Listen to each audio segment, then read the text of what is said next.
جب سب ختم ہو گیا تو مٹھائی کیوں بانٹی گئی؟ ایک شخص نے سالوں کی محنت سے پیسہ جوڑ کر اپنی حلال کی کمائی اور زور بازو پر بھروسہ کرتے ہوئے اپنے بیوی بچوں کے لیے ایک خوبصورت نیا گھر تعمیر کروایا۔ جب گھر مکمل ہوا تو یہ فیصلہ کیا کہ 3 دن بعد اپنے اہل خانہ کے ساتھ نئے گھر میں شفٹ ہو جائے گا، لیکن شفٹنگ سے 1 دن پہلے رات کو زلزلہ آیا اور پورے علاقے سمیت اس کا نیا خوابوں جیسا گھر زمین بوس ہو گیا۔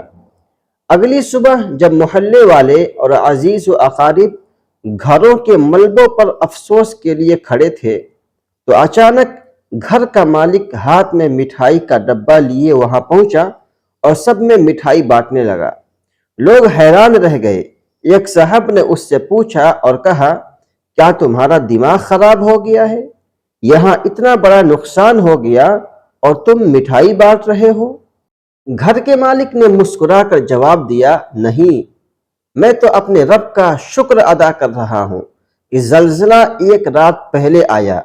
اگر میں اس رات اپنی فیملی کے ساتھ گھر میں ہوتا تو آج مٹھائی نہیں بانٹ رہا ہوتا بلکہ ملبے کے نیچے دفن ہوتا۔